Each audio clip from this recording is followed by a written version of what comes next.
How's it going, guys? Today we are going to be using the text tool along with the new array modifier and some shading to make some really cool text. The idea here is using the text tool, stacking them, and then using some shading to create some really cool effects to reveal that stacking and make some animatable features on that geometry. Near the end of the video, I'm also going to show you how to get some random lighting effects on the text as well to make it look really stylized. This tutorial is part of a series I'm putting out here on YouTube, so check the link in the description, and the whole series is about using Blender like it's Photoshop, like it's After Effects, and creating text, logos, and processing images in a similar way that you would on those programs. So if you want to check that out, that is linked in the description. And if you're a member on Patreon, you can get some of the bonus content for this series as well. You can check that all out, and it's the end of the year, so you can get a discount on annual memberships on Patreon. Again, all that in the description. So with all that being said, let's get into this tutorial. All right, we are going to start with a blank document. We're going to hit Shift-A, and we're going to use the text tool that I don't use often enough, but we don't need to do anything in geometry nodes. So this is super approachable. We're going to head into the data here for the text, and I'm just going to use the letter X, capital, because it looks better. And then I'm going to go ahead and just grab a bold font. You can use any font that you want for this. And then here in the paragraph section, I just want to center everything out. So center and middle, and then I'm going to hit scale it up like this, hit Control A and apply scale. So now we have this. Let's head into the modifiers. I'm going to go to a modifier, search for the array modifier. And if you are in Blender 5.0, this whole array system is built using geometry nodes. So it's better than the old one. And it's more functional than the old one. And it's got some really cool stuff. But we're going to use it in a very basic way. So I'm going to click on offset. On translation, I'm going to put 0 there. And then on the Z, we're going to bring it down. Now, when you have these really flat duplicates, it's hard to kind of see them. See that? You can't see anything. If you hit the drop down here on the shading, you can click on cavity and shadow. I don't even think cavity does anything in this instance. So, but if you click on shadow, you'll be able to better see. Okay, yeah, we have some duplications here. In my case, I want 30, but you can do as many as you want. And then on the Z, I want them to be pretty tight, but wide enough to catch some really cool shadows. So 30 is what I'm going to want. Now, depending on what your default settings is, if you go here to the camera icon and go down to light bounces, these are my default settings. Everything is to 1. Once we add some transparency, you are going to need more transparent bounces. Because I have 30 of these duplicates, I found that I just need to have transparent bounces of 30, and then everything else can stay 1. This is just to optimize for render time. Now we have this. Now what we can do is open up a brand new window. I'm going to go here to cycles, and then you can hit this drop down here and click on scene world, scene lights, and you can get just an HDRI in your scene so you can see what's going on. And then here, I'm going to switch this guy over to the shader editor. And I'm going to click new. And what we want to do is play with the alpha. That's what we're going to do some cool stuff with for this effect. So we're going to get a color ramp. We're going to plug this into the alpha. We're going to get a noise texture. We're going to plug a factor or color. Anyone works. And then I'm going to hit Control T if you have the Node Wrangler add-on enabled, or just search up a mapping node and a texture coordinate and use the object.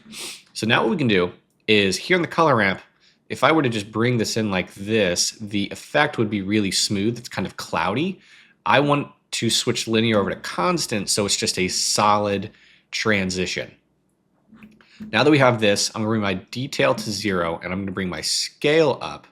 And now we're going to get these really cool cavities in the object here. And this is the final effect. This is what I'm wanting. So if you want the effect to be animated, you can switch the noise texture or any texture you want. You do not need to use the noise texture.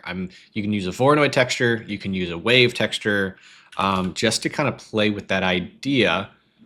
Let's just use a Voronoi, and we'll use distance. Again, it doesn't matter to color or distance you use. They will both yield different effects. Because we're cutting it off here on the constant, there is no sort of gradient depth.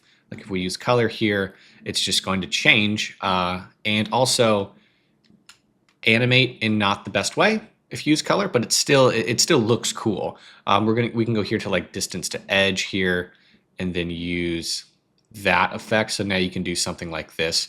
It is all really, really cool, and you can use any texture that you want. So it's super, super customizable to be however you want. Again, if you want to animate this particular effect, you can do it. For some reason, I plugged in the generated. That was weird. You can animate it here in the location settings, just like that. You can animate like the Z, so it's kind of going down. That looks really cool. The most like loopable way to do it other than animating the rotation is the W.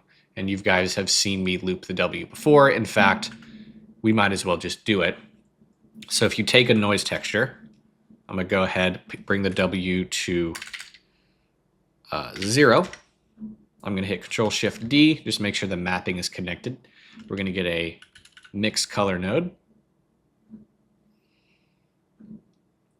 I'm going to factor into B, bring that over there, and then in your preferences on the animation, make sure your default interpolation is linear. That's going to make sure it loops perfectly. We have 250 frames to loop, so I'm going to hit I on the W, I on the factor, go to frame 250. We're going to go to a value of 5, bring this over, hit I, and remember that this is a value of 5. So now that we're at 250 here on this bottom one, I'm going to hit I on the 0, go back to frame 0, and we're going to do -5. I'm going to hit I.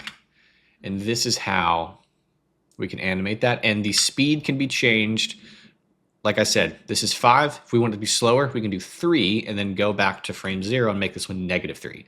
So whatever this one is, this one needs to be negative on the other side. This is a bit fast, but it's super cool. Now let's talk about shading. We can just give it a material. That's cool. You can use a gradient texture to like gradient a color from bottom to top. You can do that. Another thing that you can do, I'll just give myself a little bit of space. You can get a color ramp and just choose 2 colors.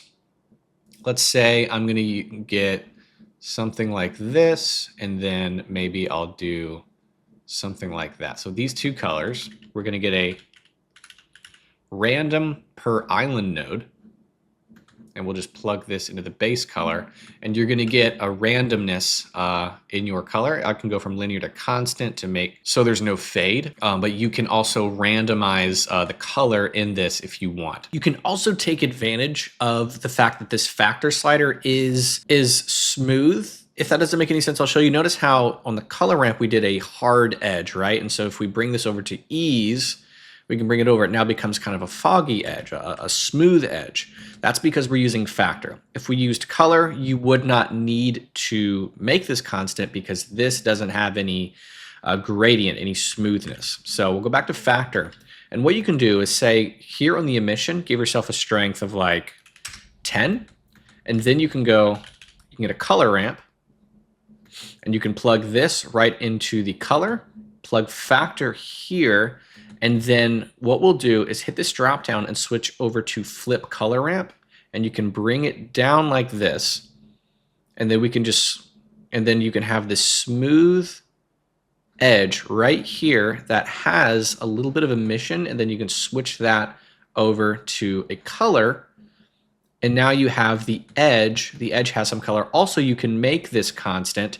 And because we switched it over, flip the color ramp, it's still going to give you a nice bright edge. Now, we can combine this. We can combine this with the random per island thing that we just did. So if I get a mixed color and I make this, I put this color ramp on A, B, make it black. What we'll do is we'll get another color ramp, plug this into the factor. So this guy is going to decide where there is no light, where there is that sort of rim light, and we'll get a random per island node, plug that there, switch this over to constant so there's no fade between the two. And now you have just a couple random ones doing what they do. Again, you can throw a noise texture on this, switch it to 4D so that you can randomize randomize the location of the random per island effect. And now you can add something really cool. Again, you can make this any color you want it to be, and it honestly looks incredible. And then you can also attach that to the emission. So say, get a color ramp, make it constant. Just bring it to the middle. I'm going to plug this into the color, give it a strength of like 3, and then random per island. And now you can get some random glowing pieces. Is this animatable? No, but if you put a noise texture on it, you can change the texture, and that can change, or the W, change it to W, and that can change also like where the randomness is happening. So you do have control over this this system. And then we'll make it like red. And there we go. Now you have some control over this system, and it looks pretty cool. In terms of lighting, in terms of environment, I'll leave that up to you. Really, just put an HDRI on it, and it's going to look really, really cool. That's how you do it. It looks awesome. Have fun with it. Do some cool stuff with it. Love to see what you guys make, and I'll see you in the next one.